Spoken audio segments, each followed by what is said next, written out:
Welcome back everyone to the Anarchy Analysis Team Breakdown, where today we are looking at the Bunnies, also known as Misfits Gaming. Let's saddle on up, take a sledgehammer to that subscribe button as we dive into this team breakdown. So, I want to describe Misfits playstyle in this sort of section, and what better place to start than with Zlatan. This guy, honestly, has been playing the signature junglers, the Lee Sin, the Xin Zhao, and the Diana, and then a sprinkling of Jarvan in his pool, making him a very standard jungler. What's more is he isn't atop of any real stats. That being said, the big things to note about what stats he's doing well in is that he has a very good KDA, second best, and he has a second best average assist, meaning he's setting up kills. On top of that, the gold per minute, very, very high for his role. In fact, only one other player is better than him, which is Elyoya, who is arguably the best jungler this split. But when you say gold per minute is very high, same with KDA, you then have to look at his stats for, say, damage a minute, or actually for goal difference at 15. And that tells you if it's early game leads that he's getting for his team, or if it's late game sort of fighting. And while his KDA is good, his goal difference at 15 is again very good. That tells you he's playing for the early game. And on top of that, his KDA at 15 is quite low. In fact, it isn't even put as a top stat for him. Now, I for one, I'm very intrigued by that, because clearly there's early gold leads being generated for this Misfits lineup through means that aren't seen to us. And I'm gonna go to the top lane, and it's sort of a similar story. Here it has been kind of the I'm gonna play a carry and fight you to the death player. The Jaces and the Camille's are big picks that he has gone towards, but he hasn't found that sort of success. In fact, he has the second lowest KDA across the league. On top of that, he has, however, got the second highest kills. That tells you one big thing: he dies a lot, and that is where his KDA is getting nerfed to buggery. On average, 3.1 kills to 3.2 deaths a game. That is very, very even in terms of how he's trading, and kind of shows he is a very coin flip player. And you're then wondering, okay, where's he getting the gold then? Because he has a 417 gold per minute stat. Second, it's in fact not the second highest in the league, basically. But he's giving over so much gold while getting quite a lot of kills. But the person in first place for average kills is Broken Blade, and his gold per minute is lower. In fact, it isn't even in second, it's in third. Now, that kind of tells you that something is wrong. And it probably tells you Misfits are actually investing some time and gold into Herit through the early game. And in fact, he is barely over or a positive gold per minute at 15.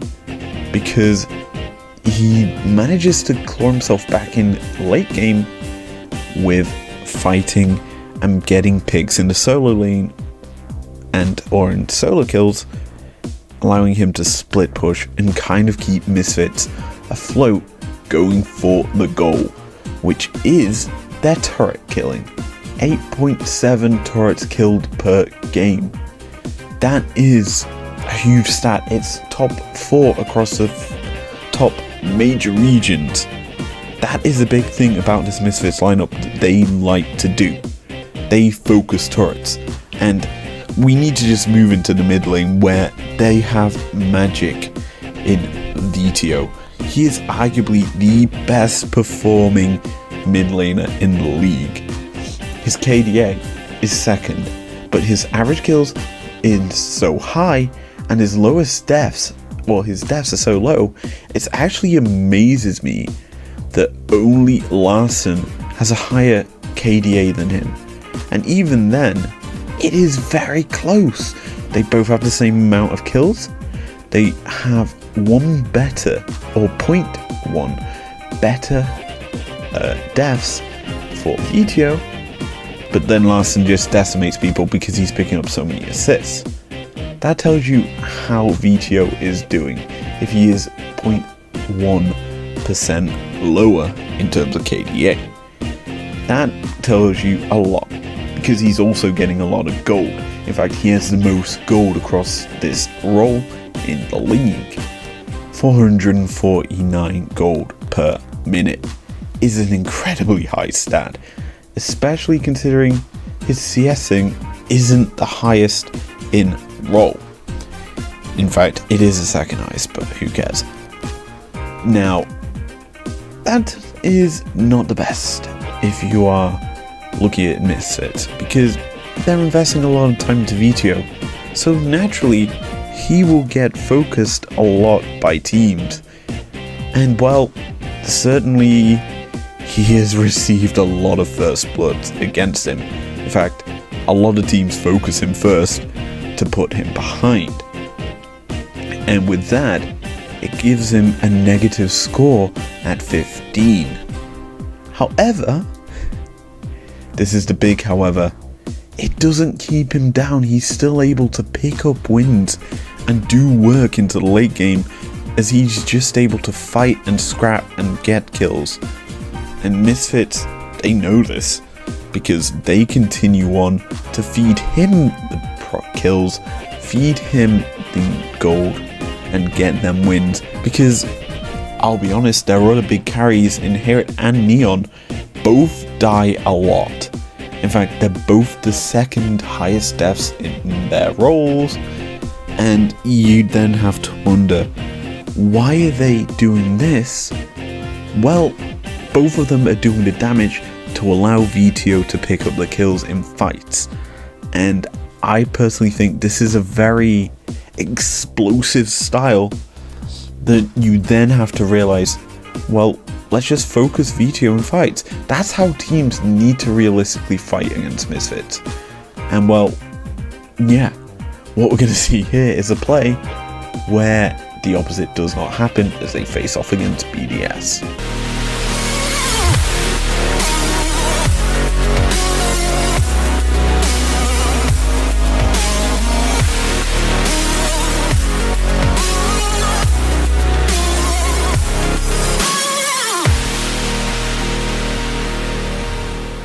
So, I want to start things off by indicating time. 15 minutes and 5 seconds is where this play starts, and it's Xmatty trying to go a little bit too aggressive onto Neon in a 1v1. However, it is not 1v1, it's a 3v1, as a shutdown goal goes over to Jinx after VTO lands a Palstar and Mercer lands a hook. This then forces BDS into a sticky situation, as the three members of Misfits are able to pressure in the mid lane in order to look for this turret. And with that, they're forced into a bad position as Zlatan's able to land a flash kick onto Adam, forcing him into another 3v1. This obviously is very bad for the BDS lineup, as they are being put in situations they don't want to be in, especially now that VTO is landing his pedal stars and the bubbles, chasing down the BDS lineup, whom are getting caught out. Now, obviously, on top of that, it's important to note that the kills do go back over to BDS due to the over-aggression of Misfits. However, they were using that over-aggression to get Neon some more gold as he took down mid lane tier 1, which indicates Misfits play for turrets. The 8.7 turret kills is a huge stat, and what's more important is how long this fight has gone. We have not left the mid lane for over 1 minute and 30 seconds because the fight has been that long. They are being kept here, and Misfits, while top lane isn't pushing their favor, bot is. They set that up prematurely so that they could get themselves some more gold, transition over to the Herald to then push out the top lane. This is Misfits setting up for the late game where their gold leads start to balloon, and that is a huge thing as they're able to then continue to fight, get these picks in isolated 3v1s or 3v2 matchups that are always going to be in their favor. This is how Misfits play, and honestly it is a very destructive style because any one of them can carry because they love to put out damage, even though it's VTO who does get the spotlight this year. Anyway, that is going to end out this team breakdown. I hope you guys have enjoyed it. Please leave a like down below, subscribe if you're new here if you want to, and I'll see you guys next time. Peace out.